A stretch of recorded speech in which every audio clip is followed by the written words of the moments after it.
তো ভিউয়ার্স, আপনারা ইউটিউবে থাম্বনেল দেখে ব্যাপারটি বুঝতে পেরেছেন আমি কোন বিষয়ে ভিডিও দিয়েছি। তো এটাই হচ্ছে সেই প্রবলেম। টিভির সাউন্ড ওকে, কিন্তু টিভির স্ক্রিনটাই পুরো সাদা হয়ে থাকছে এবং কিছু খেয়াল করলে সুতোর মতো লম্বা লম্বা দাগ অনুভব করা যাচ্ছে। তো প্রবলেমটি আপনাদেরকে একবার চালিয়ে দেখাচ্ছি, তাহলে ব্যাপারটি বুঝতে পারবেন। তো চলুন পাওয়ার লাইনটি দিয়ে দেখাচ্ছি। তো দেখুন, টিভিটি চালু করার পরে পুরো স্ক্রিনটা সাদা হয়ে চলে এলো।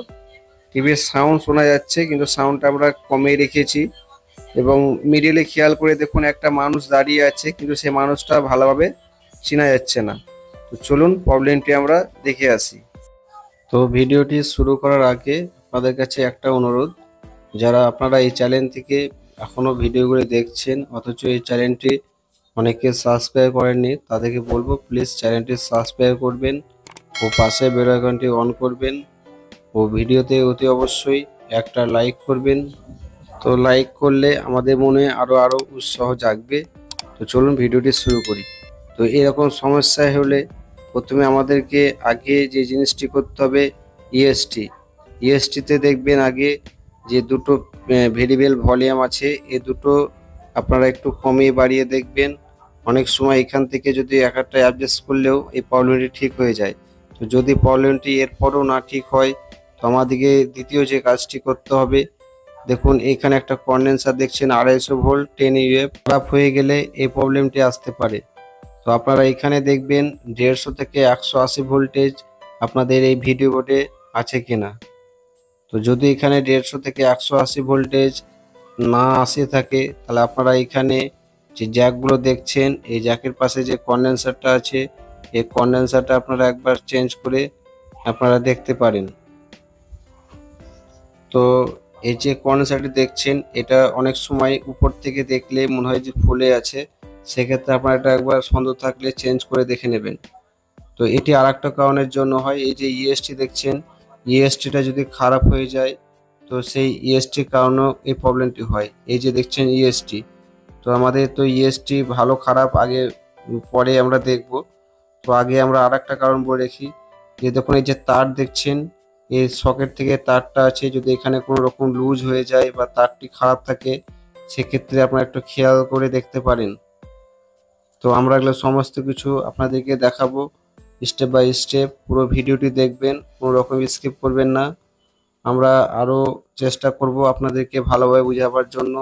তো যদি কোনো রকম বুঝতে না পারেন, তো আপনারা কমেন্ট বক্সে কমেন্ট করবেন। আপনাদেরকে নেক্সটে আরও ভালোভাবে আর একটা ভিডিও করে আপনাদেরকে দেখিয়ে দেব। তো আমাদের এই কাজটি করার জন্য আমাদের সমস্ত যে পিসিবিতে যে কেবেলগুলো আছে, সমস্ত কেবেলগুলো একটা একটা করে খুলে তারপরে পিসিবিটা উল্টিয়ে আমরা ভোল্টেজ মেপে দেখব। তো আমরা এখন পিসিবিটা উল্টে নিয়েছি এবং মিটারে দেখুন 200 ভোল্টেজ সিলেক্ট করেছি। তো আমরা ঠিক জায়গায় এটা রেখে যে মিটারের যে কালো তার আছে, এটাকে পিকচার টিউবের গ্রাউন্ডের সাথে লাগিয়ে দেব। তো ওটা আপনারা জানেন। তো আমরা টিভির পাওয়ার লাইন দিয়ে এবার ভোল্টেজটি চেক করব। এই সমস্যাটি হলে আশা করে এই পাওয়ার সমস্যার জন্য এটা হয় না। এই সমস্যাটা আপনার 180 ভোল্টেজ যদি মিসিং থাকে বা কন্ডেন্সার খারাপ হয়ে যায় বা ইএসটি খারাপ হয়ে যায়, সেই ক্ষেত্রে সমস্যাগুলি আসতে পারে। তো আমরা এগুলোকে আগে যাচাই করে দেখব কিসের জন্য হচ্ছে। তো এখন আমরা যে দেখুন এই হরিজন্টাল সেকশনের এখান থেকে একটা যে তার এসেছে 180 ভোল্টেজ। তো সেই ভোল্টেজটি আমরা এখন মিটারে মেপে দেখছি, মাত্র 15 ভোল্টেজ দেখাচ্ছে। কারণ এখানে 100 বেশি মানে 150-র বেশি ভোল্টেজ থাকতে হবে, সেখানে 15 ভোল্ট দেখাচ্ছে। এই জন্য আপনার এই প্রবলেমটি এসেছে। তো আমরা প্রবলেমটি পেয়ে গেছি। তো এটার জন্য এখন ওখানে যে একটা কন্ডেন্সার আছে, ওই কন্ডেন্সারটি ভ্যালু ছিল 250 ভোল্ট 10 ইউএফ। তো ওই কন্ডেন্সারটি আমরা দেখব এখানে এই ভোল্টেজটি এসেছে কিনা।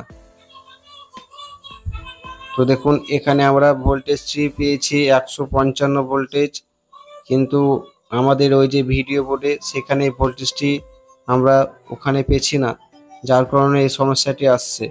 তো সেই জন্য আমাদেরকে এই যে এখান থেকে যে তারটি এসেছে, যে 3টি তার আসে সেই 3খানা তারের যে মানে সকেট লাগানো থাকে ওখান থেকে ডাইরেক্ট এসে আপনার এই ইএসটির 180 ভোল্টেজ এইখান থেকে এসে এই জায়গায় সকেটটি লাগানো আছে। এই কানেকশানে কোনো রকম যদি লুজ বা কিছু হয়ে থাকে সেই দিকটা খেয়াল করতে হবে। তো আমাদের ওখানে ভোল্টেজটি পাইনি, তো আমরা এখানে ধরে নিলাম যে এটা কোনো পার্টসের সমস্যা নয়, এখানে কোনো হয় তার লুজ হয়ে আছে, মানে তার খারাপ হয়ে আছে, কিংবা আপনার কোনো লুজ কানেকশান আছে। তো আমরা তারটা ভালোভাবে দেখবো তারটা ঠিক আছে কিনা, এটা আপনারা অবশ্যই দেখে নেবেন। তো আমরা এখানে দেখতে পাচ্ছি এই সকেটটি হিলছে এবং এখানে হিলার জন্য এখানে ড্রাই হয়ে আছে, যেটা আপনার 180 ভোল্টের পয়েন্ট ছিল। এই পয়েন্টটি আমরা এখন আয়রন দিয়ে সোল্ডারিং করব। তো আপনারা অবশ্যই এই 3টা পিন সোল্ডারিং করবেন। যদি আপনারা পিসিবিতে 100-150 ভোল্টেজ পেয়ে যান বা 180 ভোল্টেজ পেয়ে যান এবং এই ভিডিও বোর্ডে মানে এই বেস বোর্ডে যদি ভোল্টেজটা না পেয়ে থাকেন, তো অবশ্যই আপনারা এই সোল্ডারিংগুলো ভালোভাবে করে নেবেন। তো আমরা সোল্ডারিংগুলো করে নিয়েছি, আশা করি প্রবলেমটি সলভ হওয়ার কথা। তো আমরা একবার সামনে স্ক্রিনে গিয়ে দেখব। তো ততক্ষণে একবার জিনিসটি বলে রাখি, দেখুন এখানে ভোল্টেজটি পেয়েছি সোল্ডারিং করার পরে, তার মানে আমাদের এখানে কোনো পার্টস প্রয়োজন পড়েনি। এখানে শুধু যেটা বুঝতে পারলাম লুজ কানেকশান ছিল। তো এটা অনেক সময় অনেক ভাইরা কি করেন যে ভোল্টেজ না মেপে আন্দাজে হয়তো কন্ডেন্সার বা কোনো পার্টস পাল্টিয়ে ফেলেন, ইএসটি পাল্টিয়ে ফেলেন। এসব কাজ করবেন না। আপনারাও আমার মতো আমি যেভাবে দেখাচ্ছি আপনারা সেই নিয়মে সেই প্রসেসে করবেন, আপনারা দেখবেন খুব ইজিলি জিনিসটা ঠিক করতে পারবেন। তো আমরা আয়নার মাধ্যমে দেখছি, যেখানে সাদা স্ক্রিন ছিল এখন এখানে নর্মালি যে স্ক্রিনটা থাকে নীল স্ক্রিন সেটা চলে এসেছে। তো এখন আমরা এই সমস্ত কাজ করে কমপ্লিট করে ফেলেছি। আমরা এটা আরও শিওর হওয়ার জন্য আমাদেরকে সামনে স্ক্রিনে গিয়ে দেখতে হবে। তো আমরা এগুলো সমস্ত সোল্ডারিং করে নিয়েছি, দেখবেন যাতে কোনো রকম শর্ট সার্কিট না হয়ে থাকে, এদিকটা আপনারা খেয়াল করে ভালোভাবে দেখে শুনে সোল্ডারিং করবেন। তো চলুন আমরা সামনে স্ক্রিনে দিয়ে দেখাচ্ছি। তো আমরা সামনে স্ক্রিনে এসেছি এবং টিভির পাওয়ার সুইচ দিয়েছি।